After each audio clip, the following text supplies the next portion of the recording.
जुड़े रहने से बहुत करता है व्यक्ति, इंद्र पद की प्राप्ति कर लेता है, लेकिन इंद्र पद के प्राप्ति कर लेने के मात्र से ही वह सुखी नहीं हो जाता है।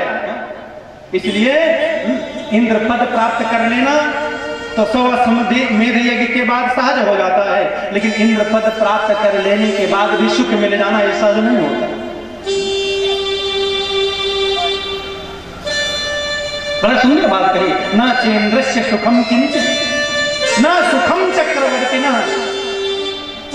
चक्रवर्ती सम्राट भी कोई बन जाए उसको भी सुख नहीं होता है। हे पिताजी, सुखम मस्ति विरक्तस्य, सुखम मस्ति विरक्तस्य, केवल विरक्त व्यक्ति को ही सुख मिल सकता है।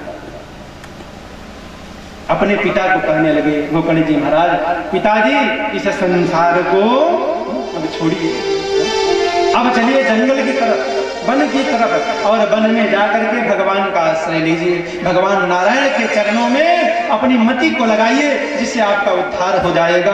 क्योंकि संसार में जो अंध कुएं में पड़ा हुआ है वो कभी निकल नहीं पाता।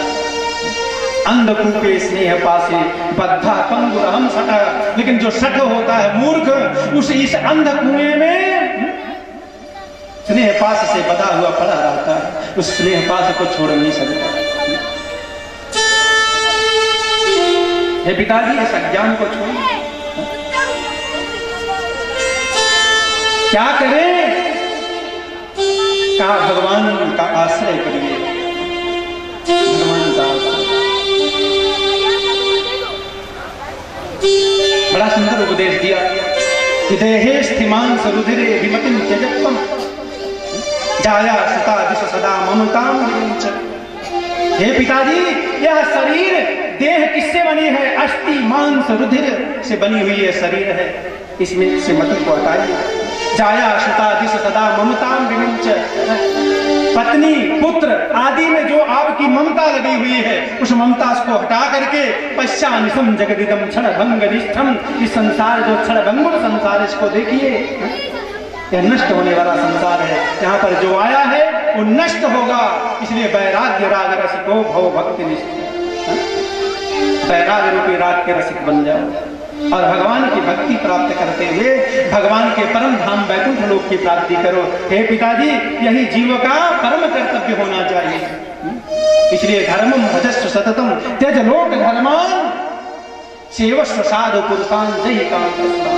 हे पिताजी, केवल धर्म का आश्रय लीजिए और साधु पुरुषान सेवस्व, संत पुरुषों की सेवा करिए। और कहा कि अन्य से दोष गुण चिंतन मास मुक्ता, दूसरे के दोष और गुण के चिंतन को छोड़ करके सेवा कथा रस बहो नितराम पिबत्तुम, भगवान की अमृतमयी कथा का पान करिए। जिस कथा पान करने के बाद अमृत की प्राप्ति हो जाती है, वैकुंठ लोक की प्राप्ति हो जाती है। पुनरपि जननम पुनरपि मरणम पुनरपि जननी चठरे शयनम, यह संसारे खल दुस्तारे। इस संसार में ये आवागमन जो होता है मेरे भाई बहन, वो समाप्त हो जाता है। भज गोविंदम भज गोविंदम गोविंदम भज मूढ़मते। इसलिए और संग्रह करके मुझे दे दीजिए, मैं अयासी करूं, मैं मनमानी करूं। ऐसा पुत्र पुत्र नहीं कहलाता। पुत्र तो वो होता है कि जो माया मोह को छुड़ा दे, संसार के विषय वासनाओं को छुड़ा करके ब्रह्म तत्व की तरफ जो पिता को ले जाए, वह पुत्र कहलाता है, उसे सतपुत्र कहते हैं। गोकर्ण जी महाराज वही कार्य कर रहे हैं, अपने पिता को वही उपदेश दे रहे हैं और पिता ने स्वीकार कर लिया। लेकिन माता धुंधली के पल्ले एक भी बात नहीं पड़ी, उसकी मति ने कुछ भी स्वीकार नहीं किया। मेरे भाई बहन, कुसंग में फंसी हुई बुद्धि संत महात्माओं की बातों पर विश्वास नहीं करती है, इसीलिए पतन होता है मेरे भाई बहन। लेकिन सत्संग में फंसी हुई बुद्धि संत महात्माओं की बातों पर विश्वास करती है, इसलिए उसका उत्थान होता है। आत्मदेव पंडित जंगल की तरफ जा रहे हैं, लेकिन उनकी पत्नी धुंधली वहीं रह गई, जिसका परिणाम प्रत्यक्ष है। और मैं निवेदन करूं मेरे भाई कि जाना तो सभी को है, इस संसार में जो आया है नहीं है भरोसा जरा जिंदगी का, नहीं है भरोसा जरा जिंदगी का, नहीं है भरोसा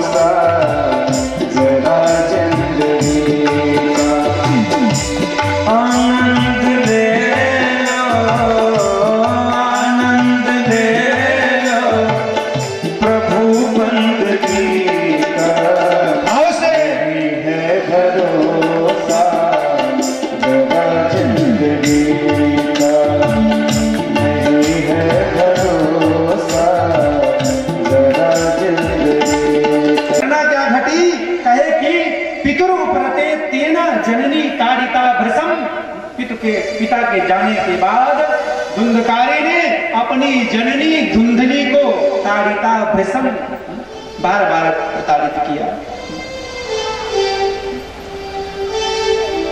और वित्तम तिष्ठति चेत, कहां धन को छुपा करके रखी हो बता दो, नहीं तो क्या करूंगा। कहा हनिष्ये लत्या नचेत, अगर नहीं बताओगी तो लात से पैर से मैं तुझे मारूंगा। धुंधली को बड़ा कष्ट हुआ कि पति के साथ अगर चली जाती तो यह दिन देखने को नहीं मिलता। मैंने अपने पति का साथ छोड़ा और पति का साथ छोड़ने के कारण जो धर्म की हानि हुई, क्योंकि पति पत्नी का संबंध होता है। शास्त्रकार कहते हैं कि पत्नी का एकमात्र धर्म उसका पति ही होता है। अगर पति वानप्रस्थ में प्रवेश कर रहा था तो पत्नी को भी साथ में प्रवेश करना चाहिए। लेकिन उस समय क्या होता, अब पछताने होत क्या जो चिड़िया चुग गई, फिर उपदेश को तो नहीं ग्रहण किया। और आज जब पुत्र मार रहा है, पुत्र के लातों के द्वारा जब ताड़ित की जा रही है जननी धुंधली, तब उसे बड़ी ग्लानि हुई तो मैंने धर्म विरुद्ध आचरण किया, जिसके परिणाम स्वरूप यह दिन मुझे देखने को मिल रहा है। इतनी ग्लानि हुई मेरे भाई बहन कि साधु संत महात्मा लोग कहते हैं उस ग्लानि के कारण धुंधली ने क्या किया, रात्रि के समय में एक अंधकूप में जाकर के कूद करके अपने प्राण को त्याग दिया। मेरे भाई बहन, कुसंग का यही परिणाम होता है। कुसंग करने वाला जीव इसी तरह से संसार में दुर्गति को प्राप्त होता है मेरे भाई बहन, और सत्संग करने वाला परम तत्व को प्राप्त होता है। आत्मदेव ने सत्संग किया और धुंधली ने कुसंग किया, जिसके कारण धुंधली को इस तरह की दुर्गति प्राप्त हुई और आत्मदेव पंडित को परम तत्व की प्राप्ति हुई। अच्छा, धुंधकारी की क्या स्थिति हुई? जब धुंधकारी स्वच्छंद हो गया तो क्या किया, कहा कि धुंधकारी गृहे तिष्ठत पंच पण्य वधू व्रता, पांच पण्य वधुओं को ले आया। पण्य वधु माने होती है वेश्याएं। 5 वेश्याओं को ले आकर के घर में रख दिया। एक को खिलाना तो महाभारत हो जाता, और 5 आ जाए और वो भी वेश्या अगर हो तो फिर उसका भरण पोषण तो राम भरोसे। कहां से धन का इंतजाम करे, और धन को न लाए तो खिलाए पिलाए कैसे? धुंधकारी ने क्या किया, राजा के घर में जाकर के चोरी की, बहुत सारा धन लूट करके ले आकर के अपने घर में रख लिया। वेश्याओं ने देखा कि इतना धन लूट करके लाया है, राजा को पता चलेगी, इसको तो मृत्युदंड मिलेगा, साथ साथ हम लोगों को भी मृत्युदंड मिलेगा। वेश्याओं ने एक विचार बना लिया अपने मन में कि क्यों न हम लोग रात के समय में धुंधकारी को मार करके सारा धन लेकर के यहाँ से भाग जाएं, किसी को कान खबर नहीं पड़ेगी, और हम लोग इस धन को लेकर के किसी दूसरे राजा के यहाँ चल करके आराम से जीवन व्यतीत करेंगे। वेश्याओं ने निर्णय लिया और उस धुंधकारी को, सोते हुए धुंधकारी को क्या किया है, कहा कि एक रस्सी ले आकर के धीरे धीरे उसके हाथ पांव को पहले बांध दिया, फिर गले में लगा करके उसके रस्सी को कसने लगी, और धुंधकारी का गला जब दबा तो छटपटाने लगा और उसके प्राण निकलने के लिए तत्पर हुए। लेकिन जो पापी पुरुष होता, दुष्ट पुरुष होता, उसके प्राण जल्दी निकलते नहीं। वेश्याओं ने देखा कि प्राण नहीं निकल रहे हैं, छटपटा तो रहा है लेकिन प्राण निकल नहीं रहे हैं, मुख खोला है लेकिन आवाज नहीं निकल रही क्योंकि गले पर रस्सी लगी हुई है। तो वेश्याओं ने, निर्दयी वेश्याओं ने क्या किया, जलते हुए आग के अंगारों को ले आकर के धुंधकारी के मुख में डाल दिया, और जलता हुआ अंगारा जब उसके मुख में पड़ा तो छटपटा करके उसके प्राण उसके शरीर को छोड़ दिए। और जब प्राण छोड़ दिए, क्योंकि वो तो अकाल मृत्यु थी मेरे भाई बहन, इसलिए वो पितर लोक को न जाकर के प्रेत लोक की प्राप्ति कर लिया, और एक विशालकाय प्रेत के रूप में, क्योंकि ब्राह्मण जन्म से ब्राह्मण था लेकिन कर्म उसका सब घृणित था, इसलिए उसको प्रेत योनि की प्राप्ति हुई और बहुत बड़ा प्रेत बन गया। और आप सब लोग जानते हैं प्रेत का काम क्या होता है। जो इच्छाएं उसकी अपूर्ण रहती हैं, उन इच्छाओं को पूर्ण करने के लिए वह प्रेत सदा तत्पर रहता है, जिस किसी ढंग से उसकी पूर्ति करने में वो लगा रहता है। तो वह प्रेत नाना प्रकार के शरीर को धारण करता हुआ, लोगों को डराता हुआ, लोगों को अनेकों प्रकार का रूप दिखाता हुआ सबको भयभीत करने लगा। सब त्राही त्राही करने लगे उस धुंधकारी के भय से। उसी समय गोकर्ण जी महाराज का आगमन हुआ। गोकर्ण जी महाराज ने सोचा कि चल करके अपने घर पर घर की स्थिति को देखेंगे। और जब घर में अपने प्रवेश किए गोकर्ण जी महाराज, तो घर में प्रवेश करके गोकर्ण जी महाराज को क्या दिखलाई पड़ा कि कभी मेष का रूप, कभी हाथी का रूप, और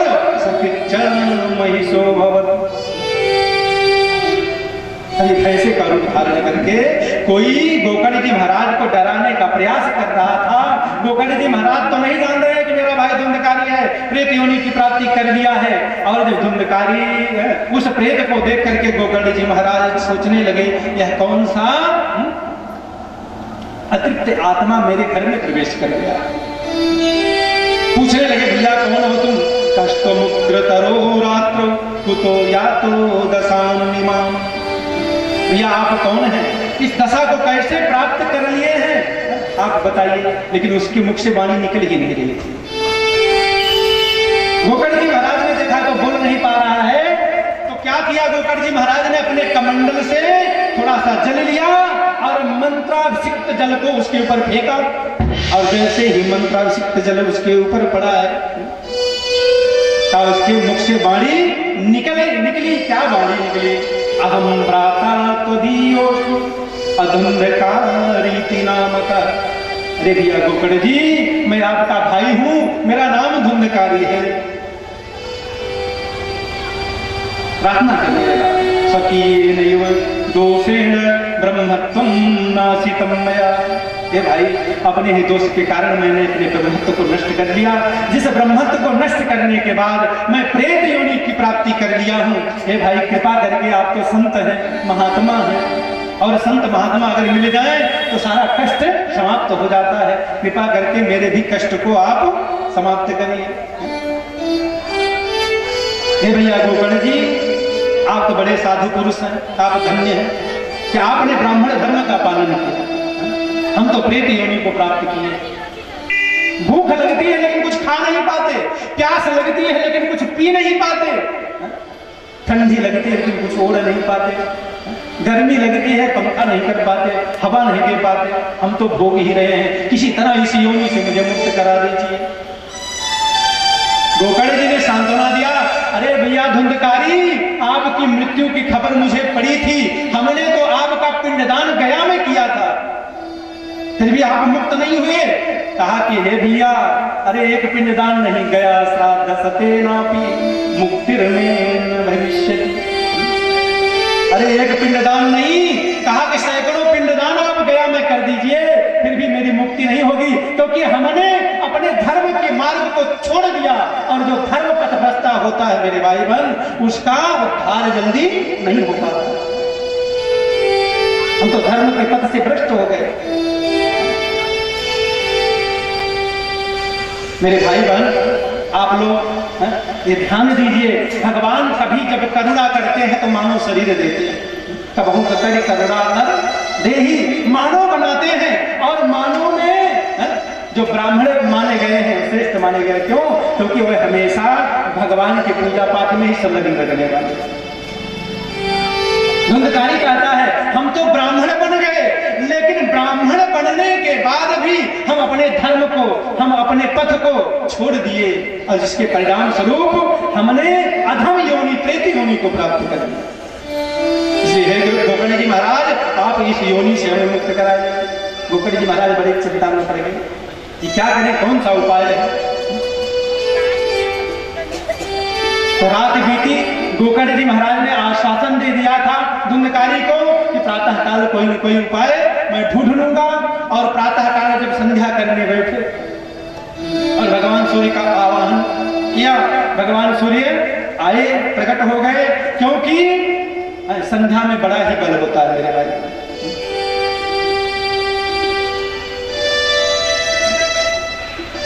बात आई थी संध्या किसे कहते हैं। संध्या वो समय होता है जब दो तेज का आपस में मिलन होता है। कौन सा तेज? एक सूर्य का तेज, एक चंद्र का। लेकिन दोनों में अंतर क्या होता है मेरे भाई बहन? सूर्य जो है ऊष्मा का मालिक है, उसमें ऊर्जा का संचार होता है, और चंद्र जो है अमृत का मालिक है, उसमें अमृत तत्व का संचार होता है। ऊर्जा और अमृत जब अपने अपने मध्य अवस्था में पहुंचते हैं, वह जो काल कहलाता है, वह काल संध्या कहलाता है। कालिदास ने यही भाव दिया विज्ञान शाकुंतलम।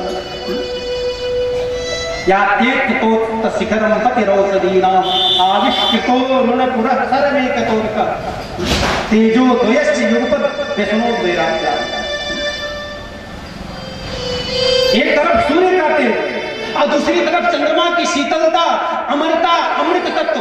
जब दोनों का मिलन होता है, एक तरफ चंद्रमा का उदय, एक तरफ सूर्य का अस्त, इन दोनों का जब समावेश होता है, वह जो काल होता है मेरे भाई बहन, वह तेज और अमृत की प्राप्ति का समय माना जाता है। चाहे वह प्रातः काल हो, चाहे वह सायं काल हो, वह समय संध्या कहलाता है। इसलिए जो पूजा पाठ करने वाले ब्राह्मण लोग हैं, साधु सन्यासी लोग हैं, महात्मा लोग हैं, उसी समय बैठ करके भगवान नारायण का ध्यान करते हैं, क्योंकि वह समय समस्त प्रकार के सुखों को, समस्त प्रकार के तत्वों को तक्षण देने वाला और संजीवनी प्रदान करने वाला माना जाता है मेरे भाई बहन। अगर आपका प्राण तत्व कमजोर हो, संध्या के समय बैठ करके आप भगवान की आराधना करिए, भगवान की उपासना करिए, अवश्य आपके प्राण तत्व मजबूत हो जाएंगे। योग साधना पूजा कर्म संध्या के समय में ही विहित किए गए हैं। जो संध्या कर्म करता है वह सब कुछ प्राप्त कर लेता है। संध्या कर्म करने वाले गोकर्ण जी महाराज ने जब आवाहन किया सूर्य भगवान का, तो भगवान सूर्य आ गए और आकर के वहां पर विराजमान हो गए। सूर्य भगवान को देख करके कहा, तुभ्यम नमो जगत साक्षी, हे जगत साक्षी, ब्रूहि में मुक्ति हेतुकम। हे महाराज, आप तो सब कुछ जानते हैं, धर्म स्वरूप हैं, ये बताइए मेरे भाई, धुंधकारी प्रेत लोक की प्राप्ति कर लिया है, हे जगत साक्षी भगवान सूर्य, उस प्रेत योनि से मुक्ति के लिए उपाय क्या है? आप तो सब कुछ जानते हैं। सूर्य महाराज ने कहा, जब प्रणाम किया है तो कहा, श्रीमद् भागवतां मुक्ति सप्ताहम वाचनम कुरु। हे गोकर्ण जी, श्रीमद् भागवत महापुराण के वाचन करने से ही इसकी मुक्ति होगी, इसलिए सप्ताह का वाचन करिए और इसको भगवत कथा सप्ताह का श्रवण कराइए। जब सूर्य भगवान ने यह वाक्य कहा तो इस वाक्य को हृदय में रख करके गोकर्ण